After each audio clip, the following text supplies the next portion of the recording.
Okay, this is part two. I'm Echo Fan Grey Wolf. We are going to try it again. I hope that the live actually works this time for Instagram. If you're on Instagram and you miss anything, the live literally paused and I had to go do something and I came back and it was still paused, but it ended or whatever the hell was going on. I'm not a fan of tech. Anyway, so we're going to try this explanation of three-man how to escape demo. I don't have a lot of computer time, so this is it for the day. It's high possible that I might do a night show. So, what's most important right now is that you understand that if you have three people attacking you, you need to have a good escape plan. All right? And I mean, your escape plan is not going to be flawless, but it needs to be next to flawless. So, first, as I said in the other video and the live before it died, that this guy behind you is the most dangerous person. Alright? That's the guy that you should be concerned about the most. If you are right-handed or left-handed, then that's the side that you need to use the most. If you're right-handed, you step to your left, hammer fist, back to the testicles if you don't elbow them. So you have options.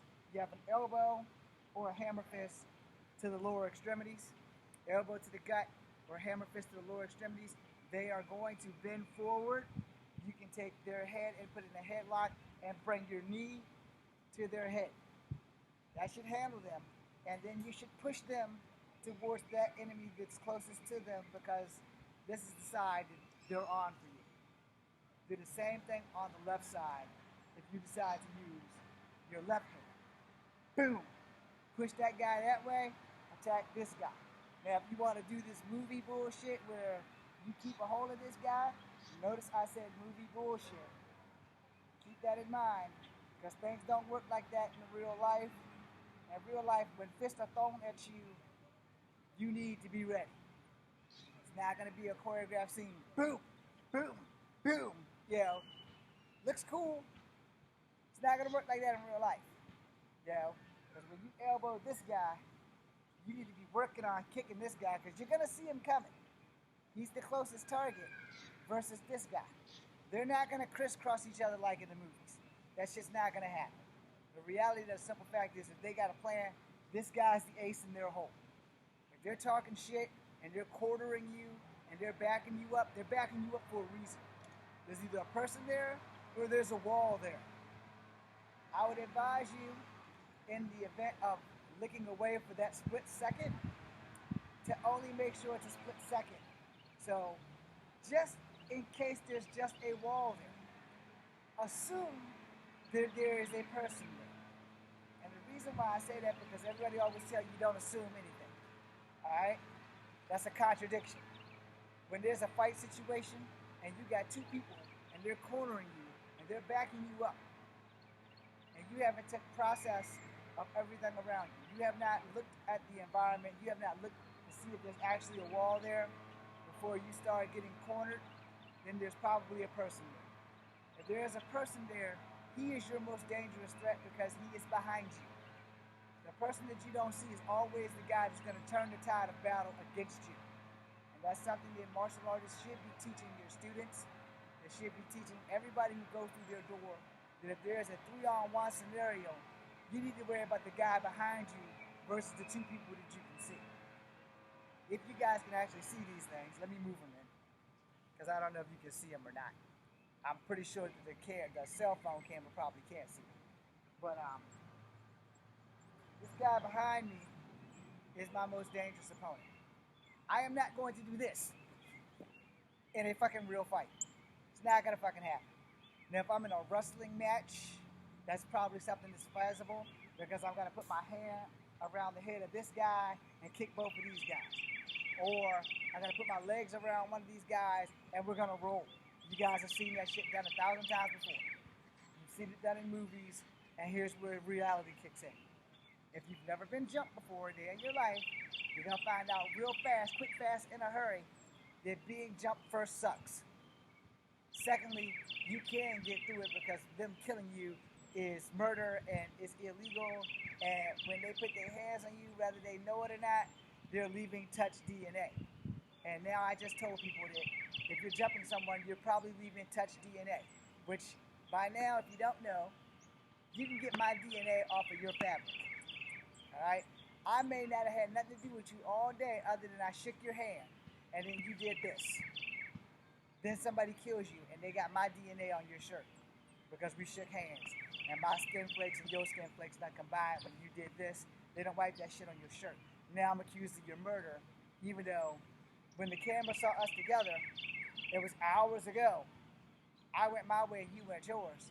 Now they're going to question me on how much I know you, how well I know you, when was the last time I saw you. I saw him today, I shook his hands, I walked away. Were we beefing? No, as far as I know, we didn't have a fucking problem. Now somebody might hear this and say, nah, Echo and what's his name was beefing big time. Now, this is how rumors get started. That's also how people go to jail for shit that they didn't do. Alright? Now, if we ain't beefing, I got no reason to kill you. And if we are beefing, I still don't have any reason to kill you. I might want to beat your ass, but it doesn't mean I'm going to actually do it. See how that worked out? Now, back to the lesson at hand. You got three guys. You got two in the front of you. They're talking shit. They're bullying you. They're pushing you towards this guy behind you. Alright? So the guy behind you is your most dangerous step. Boom! Now you just got out of the way, but this guy's closest. So since he's the closest, you're going to left foot him, and then you're going to right foot him.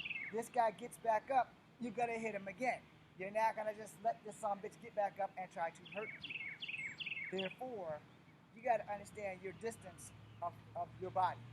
All right? So from the side, if you guys can see me, this is the new side. Let me put him right here. All right, so now he's the guy from the back. All right? So I got this hit, and I got this kick, and I got this hit. I fucked up. Why did I fuck up? This guy's way closer than this guy. So I hit him, and I should have went after this guy. My dumb ass hit him and went after this guy. I assumed he was the closest. He wasn't. I knew he wasn't the closest, but I did that to show you guys that in a fight, three-man scenario on one guy, the closest guy is going to be the guy that hits you first. This was the closest guy because my back is to him, and these two guys have herded me towards him so that he can grab me. If he grabs me, I got problems.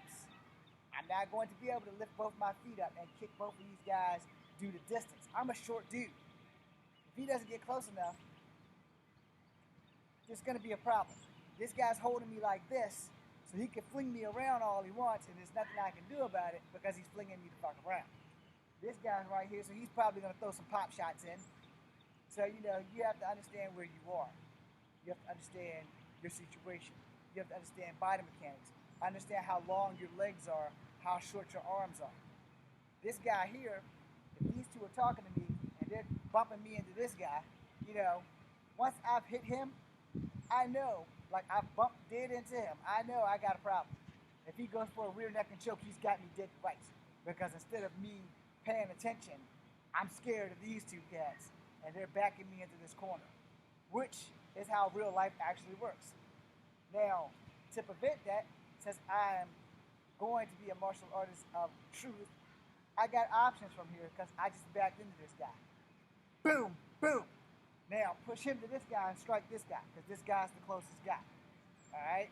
Hopefully that makes some sense because this guy being the closest guy makes him the most dangerous threat after the danger has passed from the guy behind me. Now, once I push this guy into this guy, and I got this guy, I can work on him while he's working on getting past this guy. He gets past this guy, boom. I still got this guy. Why do I still have this guy? Because he's still a threat.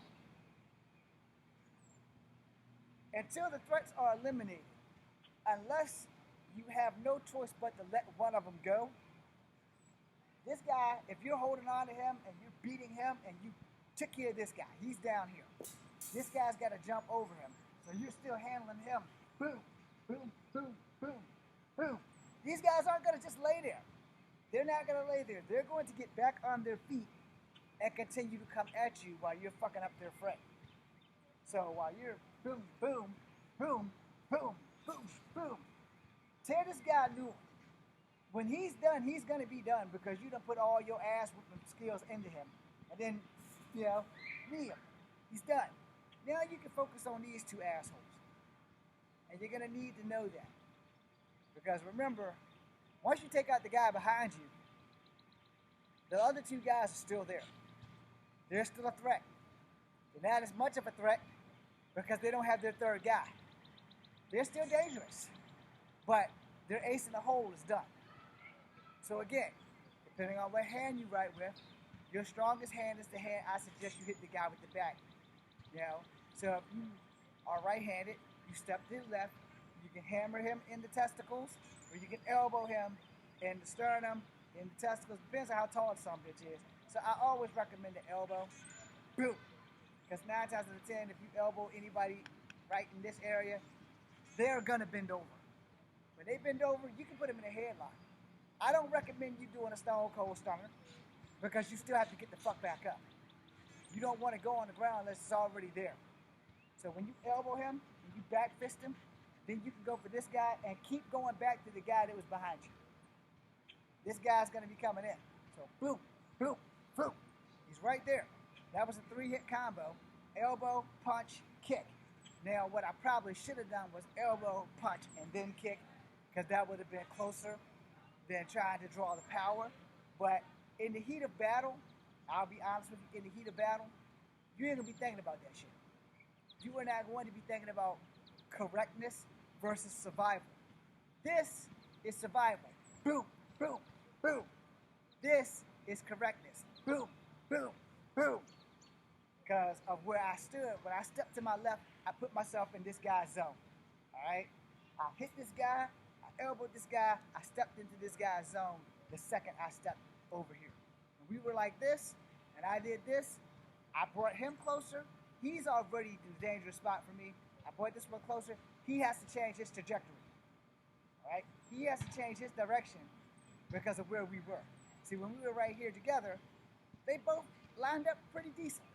You know, now for the opposite side, boom, boom, boom. You know, the correct way, boom, boom, boom. You know, it really is going to depend on their trajectory and how fast they're coming. If they're coming at you at an expedited rate, you know, you need to be faster than what I just did. You need to be on your shit. Bam, bam, bam. That's one way. But again, trajectory. You elbow this guy, you still need to be aware that he still exists.